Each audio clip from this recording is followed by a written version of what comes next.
네, 시장 안에서 눈여겨봐야 될 것들 하루가 다 지나간 현재 시점에서 추적해 보도록 하겠습니다. 총정리 차원이죠. 레몬리서치 김민수 대표와 함께 할게요. 어서 오세요. 안녕하십니까?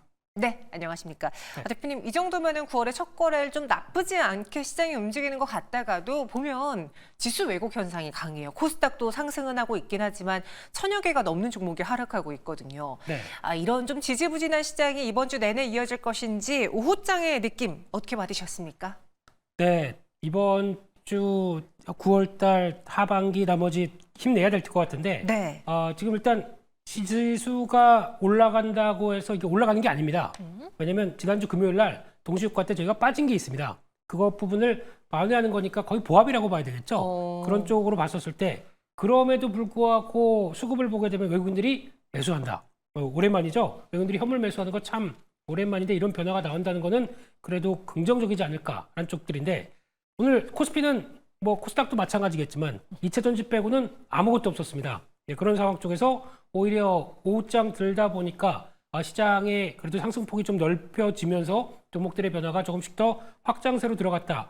나쁘진 않은 것 같습니다. 그래서 지금부터 만약에 시장이 좀 더 탄력을 받고 변화가 들어간다. 그거밖에 없는 것 같아요. 외국인들이 사는 것밖에 없을 것 같습니다. 지금같이 저질 시장에 체력 없는 시장 쪽에서 네. 외국인들에 대한 매수세가 보강이 돼야 그나마 기대를 할 수 있겠다. 안 그러면 계속 이런 시속 게임 쪽으로 섹터 이쪽으로 갔다 저쪽으로 갔다 이거밖에 안 나올 수 있기 때문에 시장의 질이 좋다고 볼 수는 없을 것 같습니다.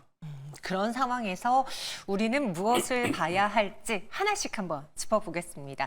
오늘의 주제 중에 하나가 바로 그건데요. 이 9월에 있는 약세장 징크스 이번에도 어김없이 반복되는지 아니면 좀 다른지 알아보겠고요.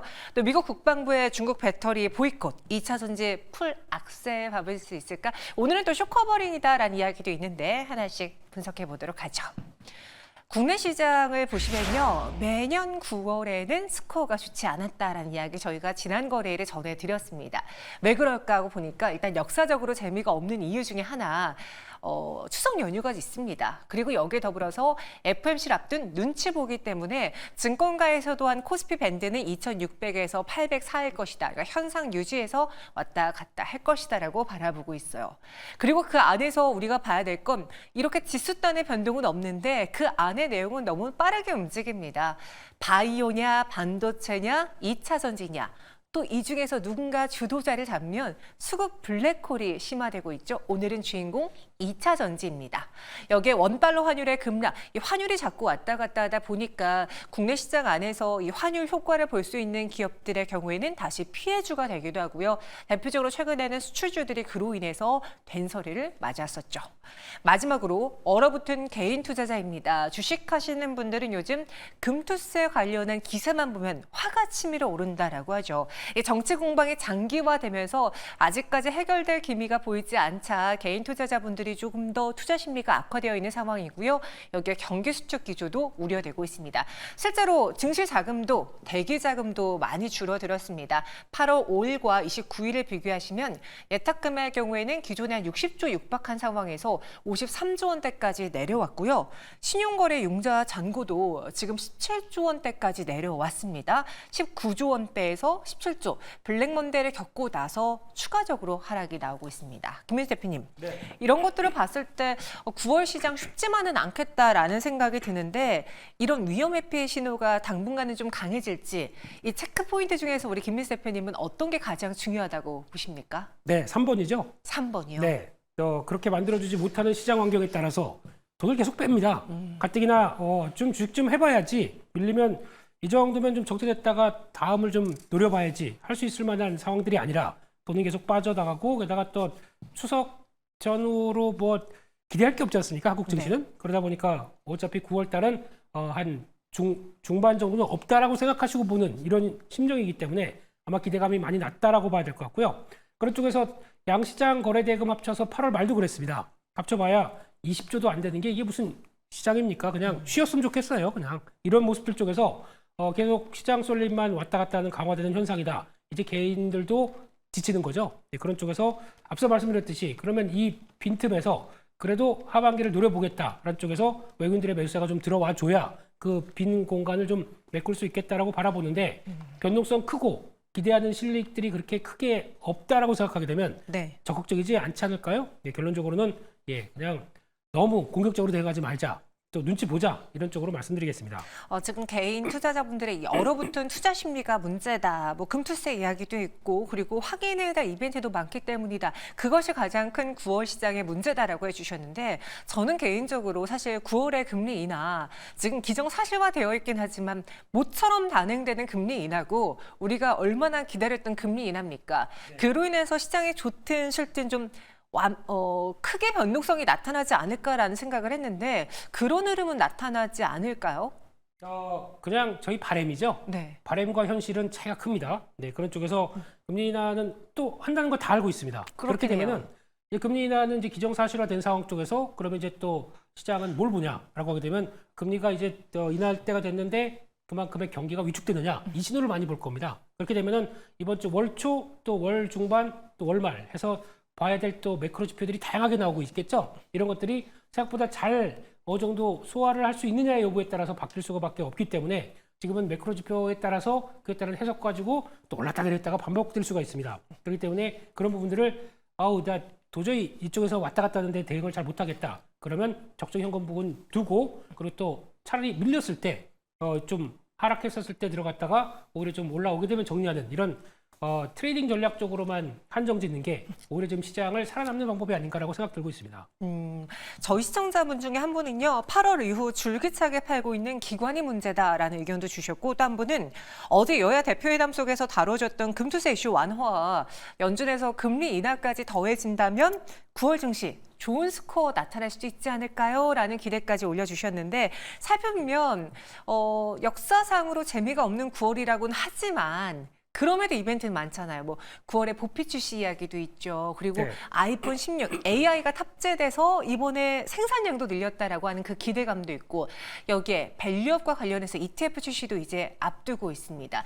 여러 이벤트가 산재하고 있다라는 걸 가정해 봤을 때 다소 심심한 시장 안에서 우리 김민수 대표님 어떤 이벤트를 가장 중요하게 보실 건지 관련된 기대주도 꼽아주시죠. 네, 이슈는 많은데 이슈가 이걸 가지고 끌어올리느냐 아니면 해당 섹터만 살짝 갔다가 또 내려오느냐 이런 것도 차이가 있을 수 있죠. 저는 개인적으로 아이폰 기대를 굉장히 많이 걸고 있습니다. 바꾸시려고요?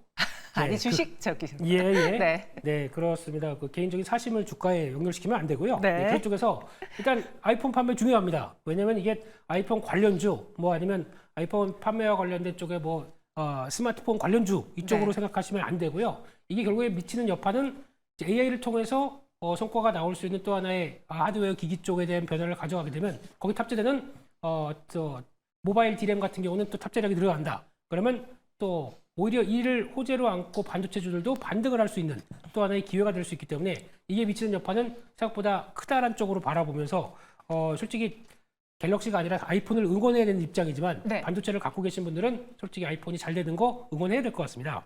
그런 쪽으로 보여야 될 것 같고 또 두 번째로는 정부의 또 정책과 함께 이어지는 쪽의 흐름을 봤을 때 밸류업 관련된 쪽들도 수급적인 변화는 계속 또 노려볼 수 있겠다고 봐야 될 것 같습니다. KRX 쪽으로 지수화가 된다라고 하게 되면 그를 통한 ETF가 만들어졌을 때 거기에 들어오는 직접적인 수급이 들어온다라고 하게 되면 이쪽도 관심 있게 봐야 될 걸로 보여지고 있고요. 그러다 보니까 그런 부분들이 아무래도 시장에서는 또 하나의 어떤 변화로 이끌어갈 수 있겠다라는 쪽들. 그래서 반도체가 쉴 때 나오는 변화들이 네. 이렇게 다양하게 나올 수 있겠다는 쪽들도 보여주는데 차라리 그냥 그게 아니라 반도체가 다시 달릴 수 있게 도움을 주느냐 이런 쪽들도 체크를 해봐야 될 수 있기 때문에 네. 한번 좀 확인하셔야 될 걸로 보여지고 있습니다.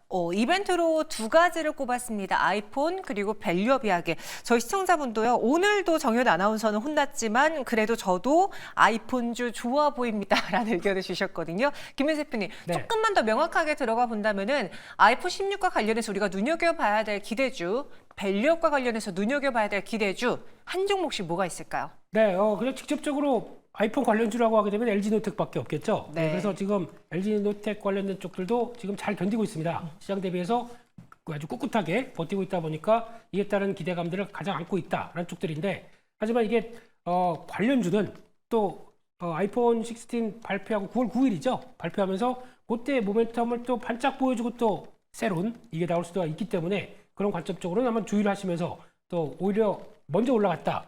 약간 또 다시 대응을 좀 할 필요가 있겠다라고 봐야 될 걸로 보여지고 있고요.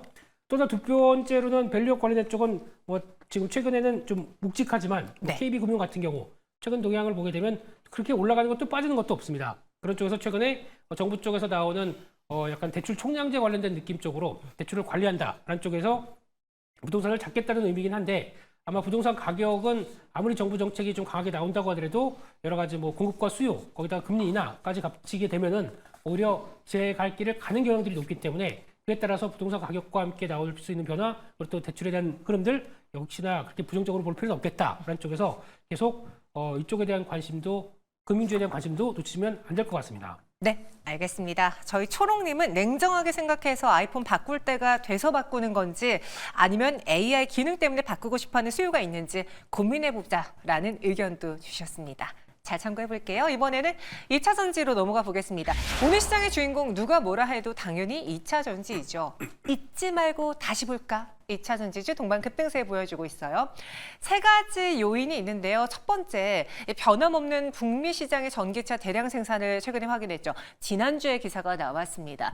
최근 성장률이 둔화되는 거 아니야? 그럼 투자를 줄이지 않을까라는 걱정이 있었는데 삼성 SDI와 GM이 예상대로 미국 배터리 합작법인을 설립하며 본 계약을 체결했기 때문에 우리의 우려가 하나 살짝 사라졌고요. 더불어 제롬 파월 연준 의장은 통화 정책을 조정할 시기가 왔다라고 9월 금리 인하에 쐐기를 박았죠. 금리 인하 사이클 다가오면서 2차 전지 우호적인 분위기 형성될 수 있습니다.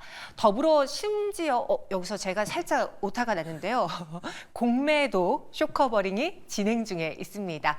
코스피 내 주요 2차 전지 공매도 잔고 추이와 코스닥의 잔고 추이를 보시면 대표적으로 포스코 퓨처엠이 7월 19일만 하더라도 공매도 잔고가 7,347억 원이었는데 8월 28일 기준 5,739억 원으로 줄어들었고요.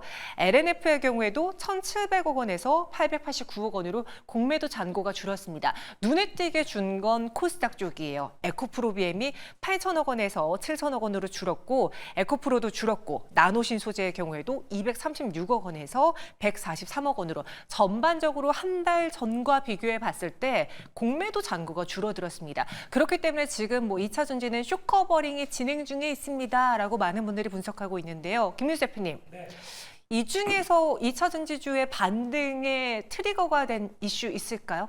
네, 제가 보기엔 여기 중에 없다고 생각되고 있고요. 그래요? 예, 공매도 매도? 예, 오타가 났었죠. 네. 예, 그런 쪽에서 공매도 관련된 쪽의 부분까지 한정지었다 그러면 여기까지 안 올라왔을 겁니다. 예, 수급적인 것들이 신규 매수도 강하게 같이 붙어 있었다고 봐야 될 것 같고요.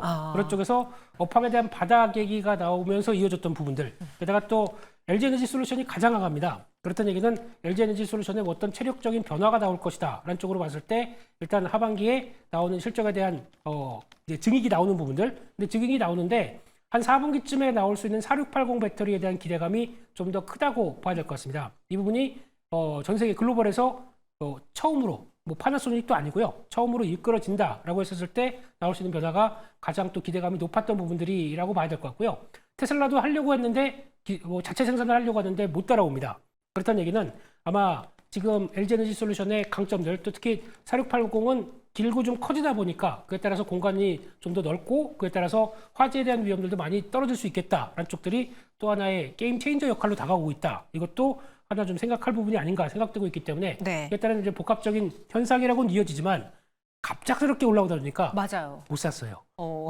대응도 못했습니다. 그래서 좀 멍하니 보고 있는 입장인데 이럴 때일수록 또 다른 건 없습니다. 많이 올랐기 때문에 또 조정이 나온다. 그럼 또 들어갈 자리를 한번 보시는 것도 나쁘지 않겠다. 이렇게 봐야 될 것 같습니다. 단순히 공매도로 인한 것으로 판단하기에는 수급의 세기가 강했다. 여기 신규 매수가 들어왔는데 그 매수가 저가 매수일 수도 있지만요. 최근에 2차 전지 그 전기차 포비화로 촉발된 4680 배터리라던가 전고차 배터리에 대한 이야기가 투자 심리를 다시 살아나게 하면서 2차 전지주가 굉장히 빠르게 올랐습니다. 그래서 손도 못 댔다라고 말하셨는데 오늘 보니 모건스탠리도 2차 전지 비중을 늘려라라는 식의 리포트를 하나 발간했다고 해요. 내용을 보니 지금 뭐 EU에서 그 규제가 특히나 CO2에 대한 규제가 강화되면서 그렇기 때문에 EU 내에서의 EV 전기차 성장률은 가속화될 것이다. 뭐 이런 리포트가 있는데 어떤 내용인가요? 네, 일단 톤이 많이 바뀌었다고 봐야 될 것 같고요. 이제 외국계에서도 모건 스탠리를 비롯해서 기존에는 약간 관망 아니면 부정적인 시각들이 많았었는데 먼저는 번스타인이 바꾸기 시작했습니다. 번스타인이 최대 LG에너지 솔루션, 삼성 SDI, 또 중국의 CATL 같은 경우 최대 50% 상승 여력이 있다라고 얘기를 하면서 그때부터 톤이 바뀌어지면서 모건 스탠리까지 이어진 변화인데 거기서 나오는 흐름들을 보게 되면 일단 유럽 쪽에서 변화가 나올 수 있다. 그리고 또 지금 아직 시작도 안 된 상용차 배터리 얘기를 하기 시작합니다. 네. 그만큼 그쪽에서 뭐 앞으로 성장률은 아직 클 수 있다라는 쪽에서. 근데 이게 연결되기 시작하게 되면 테슬라의 로보택시랑 연결될 수가 있겠죠. 그만큼의 자율주행과 연결되는 이런 부분까지 생각했을 때 아직 배터리 쪽은 상승 여력이 더 크다라는 쪽들이 직접적으로는 어떤 외국인들에 대한 매수세를 자극했을 수도 있다고 보여집니다. 근데 막상 이번 또 8월달 수출 동향, 네. 양극재, 음극재 또 이차전지 수출 동향을 보게 되면 그닥 이렇게 살아나지 않는 분위기입니다. 그래서 그런 걸 보고 적극적으로 붙겠다라는 것보다 시장이 약간 좀 이성적으로 돌아와서 그리고 또 하나 트럼프 후보가 갑자기 이제 막 얘기를 하기 시작하면서 또 힘을 내기 시작한다. 네. 그러면 또 엎치락뒤치락 하다가 또 신재생에너지, 이차전지 쪽은 타격을 받을 수가 있겠죠. 그런 때를 또 기회로 삼는 게 어떨까. 그래서 타이밍을 기다려보자 이렇게 봐야 될 것 같습니다. 타이밍을 기다려보자. 보니 외국계 증권사에서는 몇몇 기업들이 뷰를 바꾸고 있는데 아직 국내 증권사들의 경우는 2차 전지에 대해서 보수적인 관점이 조금 더 많은 것 같았습니다. 제가 오늘 봤던 리포트만 해도 그러했는데 2차 전지 지금 믿고 우리도 좀 빠르게 대응을 해봐야 되는 건지 아니면 약간 증권가에서는 바닥이 조금 남아있을 수도 있다는 이야기가 나와서 더 기다려야 되는 건지 김민수 대표님의 대응 전략 그리고 2차 전지에 대해서의 우리의 관심 기대주 탑다운 방식으로 전해주시죠. 네, 뭐 이렇게 어려운 말을 쓰십니까? 또 리포트를 많이 보셨다고 그렇게 어려운 얘기 쓰시면 전혀 못 알아듣고요. 오늘 저 마음에 안 드시죠? 아닙니다. 좀 못 사니까 억울해서 이렇습니다. 욱하는 마음 때문에 이렇습니다. 네. 좀 이해해 주시고요. 그럴 때 아마 이럴 때일수록 또 쫓아가게 되면 왠지 좀, 또 내가 고점 잡을 것 같은 분위기, 그럴 때는 그래도 좀 시간을 두고 기다렸다가 대응하는 게 좋겠다고 봐야 될 것 같은데 네. 그 중에서 오늘 두 종목 가지고 좀 재고 있다가 첫 번째는 에코엔드림. 네, 제가 보기엔 전구체도 쇼티지가 나올 것 같습니다. 네. 그런 쪽에 대한 분위기. 그리고 또 대주전자 자료는 실리콘 음극재는 본격적으로 4분기부터 테슬라에 탑재되면서 이제 또 변화가 나올 가능성들 생각하면서 그래도 하나만 고르라. 그러면은 대주전자 자료가 가장 무난하지 않을까. 특히 많이 오른 것도 없고요. 네, 그런 쪽에서 바닥권을 확인하는 관점 쪽에서 이 종목을 더 유심 있게 보고 있다. 이렇게 말씀드리겠습니다. 네, 대주전자 재료 에코엔드림 선택을 했습니다. 2차 전지를 빠르게 못 사서 속상했다라고 하는데 저도 속상했으니까 저한테 뭐라 하지 말아주세요. 같이 울죠, 그냥. 네. 네, 알겠습니다. 네. 오늘 이렇게 두 가지 주제 알아봤습니다. 오늘 2차 전지 그리고 또 전반적인 시장에 대한 전망 살펴봤으니까요. 잘 추적해 보시고요. 지금까지 김민수 대표님과 함께했습니다. 자세한 설명 고맙습니다.